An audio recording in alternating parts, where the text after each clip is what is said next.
saludo a todos los pequeñitos de cada hogar.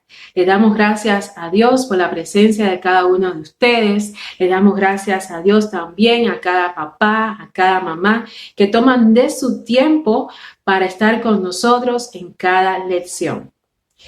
Hoy nos toca la lección número 10, titulada La victoria sobre el egoísmo. La victoria sobre el egoísmo.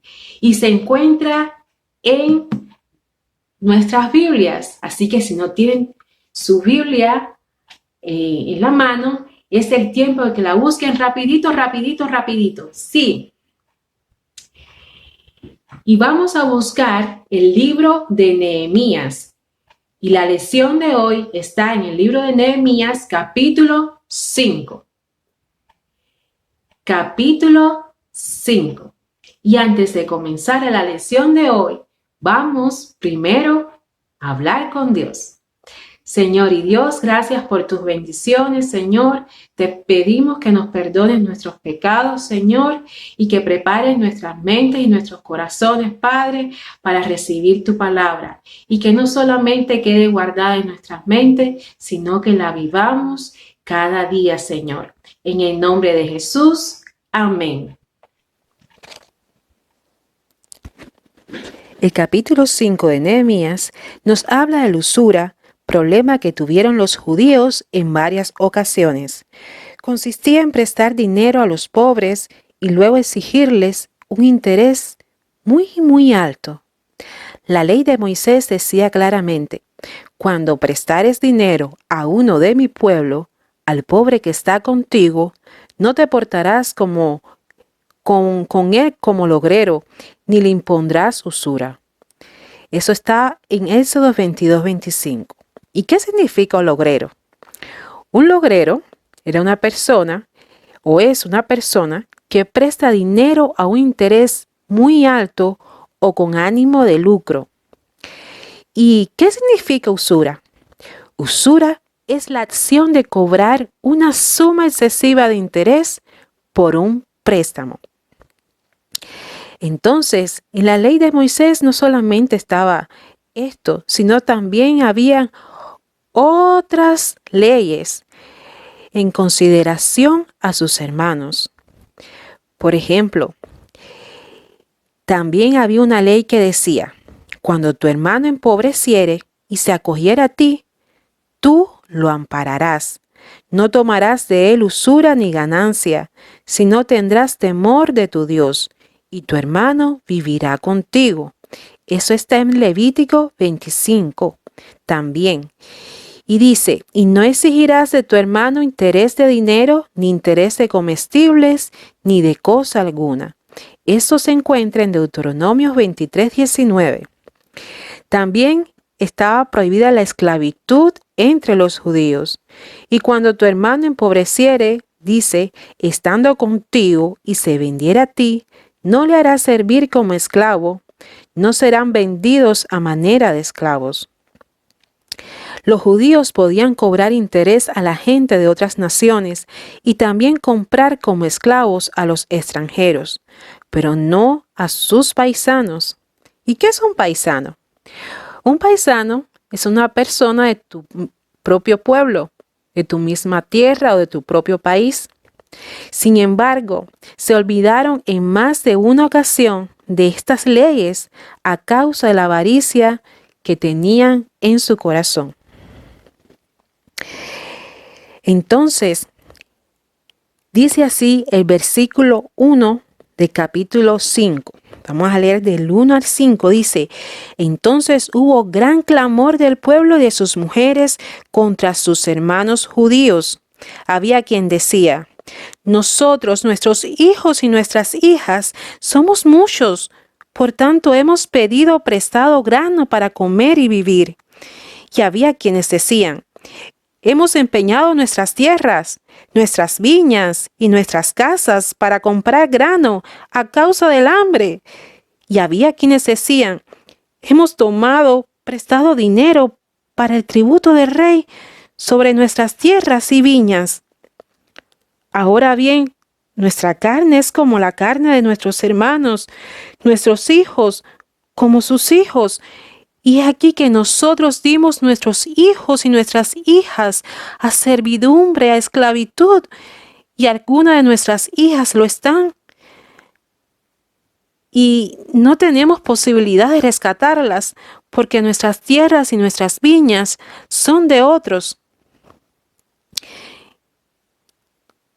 En esta porción habían ricos, nobles y oficiales que no querían trabajar, no querían colaborar ni cooperar en la construcción de la muralla.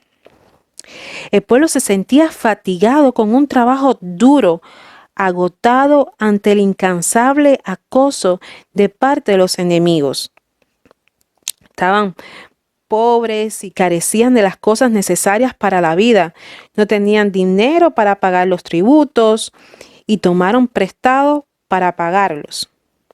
Y trabajando en las murallas de la ciudad, pues no tenían tiempo para conseguir alimento en el campo.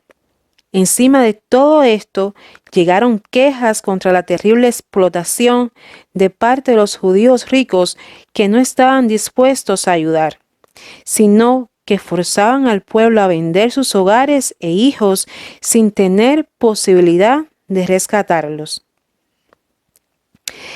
Luego en el versículo 6 dice que Nehemías se enojó en gran manera cuando oyó el clamor de estas personas y sus palabras. Entonces dice que meditó y luego reprendió a los nobles. Nehemías meditó, reflexionó antes de tomar cualquier decisión importante. Y luego les dijo: ¿exigís interés cada uno a vuestros hermanos? Y dice que convocó contra ellos una gran asamblea.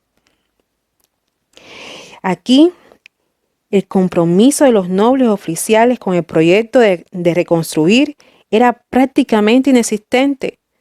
No estaban apoyando en la obra de la construcción de la muralla. A la vez que la lealtad que mostraban a Tobías, ¿recuerdan? Tobías, Sanbalat, que eran enemigos, ¿verdad?, del pueblo, y a otros oponentes añadía sus actitudes oportunistas, situando a los próximos a una posición hostil, ¿verdad?, agresiva contra sus propios hermanos. Dice que se habían convertido en el enemigo interior. Ya el pueblo tenía un enemigo exterior y también ahora tenían enemigos internamente dentro del pueblo que los estaban extorsionando, les estaban explotando. Y entonces Nehemías dijo: ¿exigís interés? Recuerda, el interés puede referirse a un, ¿verdad?, a un dinero, a un rédito normal, o puede significar usura abusiva. Ya les dije el significado, lo que significaba usura. Ahora, según la ley de Moisés, los judíos tenían prohibido tomar interés de sus hermanos por préstamos de dinero, alimento o cualquier otra cosa. Si se trataba de un indigente, debían considerarlo como un donativo. Es decir, si había indigentes en el pueblo, ellos deberían darle donación a esas personas, ¿verdad? Así como hacemos con las personas que recién llegan a Canadá, que les damos, que hay muchas instituciones que les dan donativos de ropas, alimentos, ¿verdad?, por precios muy pequeños. Y esa es una manera de colaborar con las personas que son de tu tierra, que son de tu pueblo. Y dice, esta generosidad era una marca de los piadosos. Se podía tomar interés a los extranjeros, pero no interés a los de su propio pueblo. Entonces, continuando en el versículo 9. Y dije: no es bueno lo que hacéis, no andaréis en el temor de nuestro Dios para no ser oprobio de las naciones enemigas nuestras. También Yo y mis hermanos y mis criados les hemos prestado dinero y grano. Quitémosle ahora este gravamen. Dice que Nehemías denunció con justa severidad la malvada conducta de vender a un hermano por prácticas de ambición, de usura, de egoísmo. Contrastó esto con su propia acción de redimir con su propio dinero a algunos de los exiliados judíos que por deudas habían perdido su libertad en Babilonia. Lo que quería hacer Nehemías era mostrarle que él pudo ayudar a algunas personas exiliados, ¿verdad? Recuerdan, de Babilonia. Él los ayudó también y no les cobró interés. Entonces, Nehemías dice que vuelva a dar el ejemplo al dar préstamos, pero sin aplicar interés. Nehemías no solamente estaba llamando la atención de manera verbal, sino que también estaba siendo de ejemplo a todos ellos. Entonces, os ruego que les devolváis hoy sus tierras, dijo Nehemías a los ricos nobles y oficiales, sus viñas, que devolvieran las viñas, los olivares, las casas, la centésima parte del dinero, del grano, del vino y del aceite que demandáis de ellos como interés. Se tenían que devolver todas esas cosas a sus hermanos. Y dijeron, lo devolveremos y nada le demandaremos. Haremos así como tú dices. Entonces convoqué a los sacerdotes y les hice jurar que harían conforme a esto. La conciencia de los culpables, de los nobles ricos, de los que estaban explotando, se sintieron heridos, avergonzados, atemorizados, ¿verdad? Y se comprometieron a perdonar la deuda, a cancelar la deuda. Y dice que restauraron, entregaron todas las propiedades que ellos habían tomado y los de los intereses, como intereses, incluyendo la liberación de sus esclavos. Recuerden que habían los hermanos pobres de su pueblo habían dado a sus hijas y a sus hijos como esclavos porque no tenían nada para pagar. Además del préstamo, los intereses. Y estos procedimientos quedaron formalmente consumados, comprometiéndose las personas con solemne juramento ante los sacerdotes. Luego, dice el versículo 13, que Nehemías sacudió su vestido y dijo, así sacuda a Dios de su casa y de su trabajo a todo hombre que no cumpliere esto, y así sea sacudido y vacío. Y respondió toda la congregación, amén, y alabaron a Jehová. Y el pueblo hizo conforme a esto. Sacudió, dice, su vestido. Y ese era un rito de maldición. Sí, era un rito de maldición celebrado por Nehemías. Recuerda que Nehemías era el gobernador y invocaba la ira de Dios sobre todo aquel que no cumpliera su compromiso de perdonar las deudas, de cancelar las deudas. Y el pueblo estuvo de acuerdo e hicieron como habían prometido. Entonces, del versículo 14 hasta el 19, cuenta que los gobernadores que habían estado en Judá antes que Nehemías habían exigido muchos impuestos a las personas para lo que llamaban el pan del gobernador. Pero Nehemías no les exigió nada. Al contrario, compartió todo lo que tenía con la gente. Nehemías tenía algunos fondos personales que había traído de Susa, es decir, tenía un dinero guardado. Después de pasar tantos años en el palacio, él hubiera pues utilizado ese dinero para comprar muchos terrenos, para invertir en casas, ¿verdad? Y podía prestar dinero a los pobres para que ellos luego le pagaran con intereses. Y así ese podría ser rico.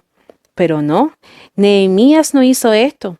Fue uno de los hombres menos egoístas que existió en aquellos tiempos. No compró ni un pedacito de terreno para sí mismo. Todo lo que tenía lo compartía con otros. En su mesa comían 150 de sus ayudantes, judíos y persas. Además, siempre había lugar en su mesa para los extranjeros, para las personas que venían de otros países, de otras naciones, que venían de visita. Y Nehemías no quería que estos fueran una carga para la gente de Jerusalén. Para alimentar a tantas personas, se preparaba cada día un buey, 6 ovejas y varias aves.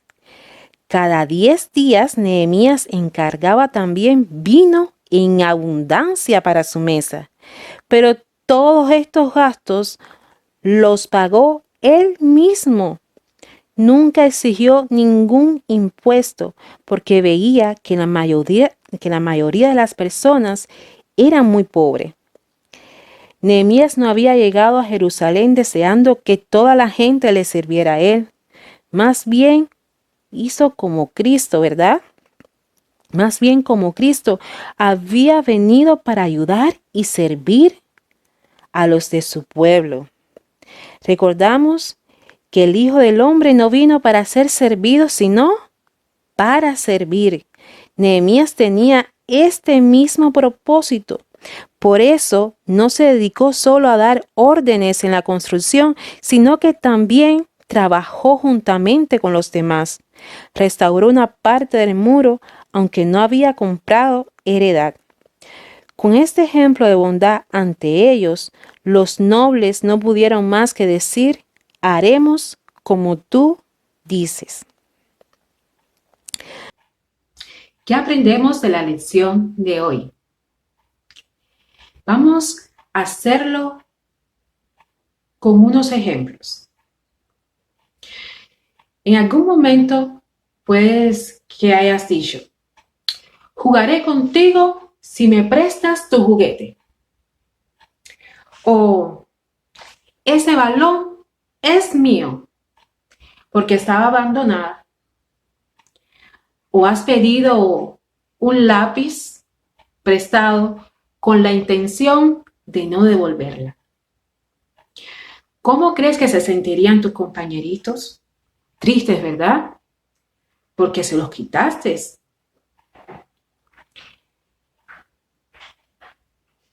Surge otra pregunta.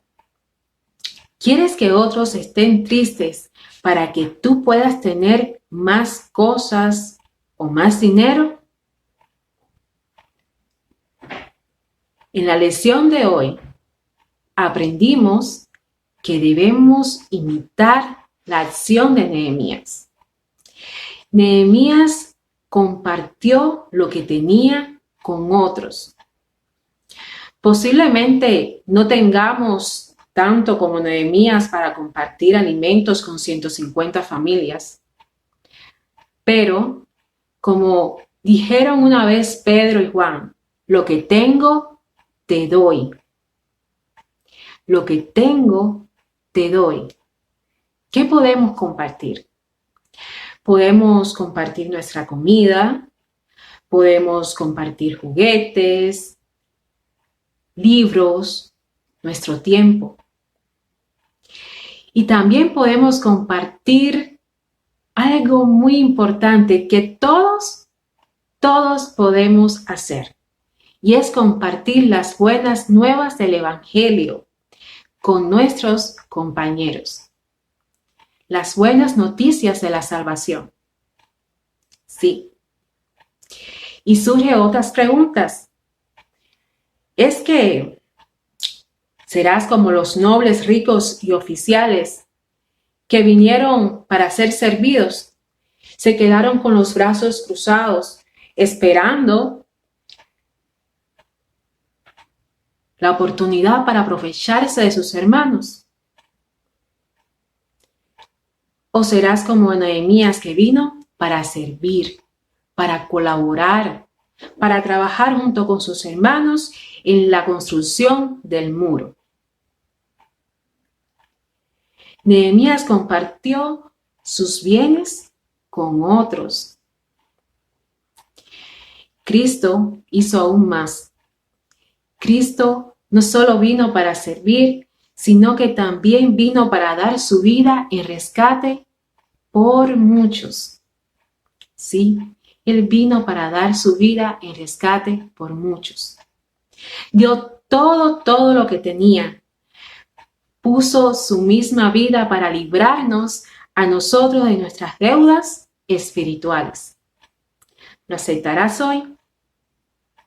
Si lo aceptas hoy, yo te invito a que hagas esta oración junto conmigo. Señor y Dios, te pido perdón, Señor, por mis pecados. Me arrepiento de todas mis maldades y te invito a que entres en mi vida, Señor. En el nombre de Jesús, amén. Vamos a aprender 2 versículos. Uno para los más grandecitos de la casa y también para los más pequeñitos. El primer versículo se encuentra en 2 de Pedro 1:7 y dice: a la piedad, afecto fraternal, y al afecto fraternal, amor. Repetimos: a la piedad, afecto fraternal, y al afecto fraternal, amor. 2 de Pedro 1:7. Y para los más pequeñitos de la casa, vamos a aprender una pequeña porción de Romanos 12:10. Y dice: amaos los unos a los otros. ¿Vieron? ¡Qué sencillo! Amaos los unos a los otros. Romanos 12:10. Vamos a orar. Señor y Dios, gracias por tus bendiciones y gracias por tu palabra.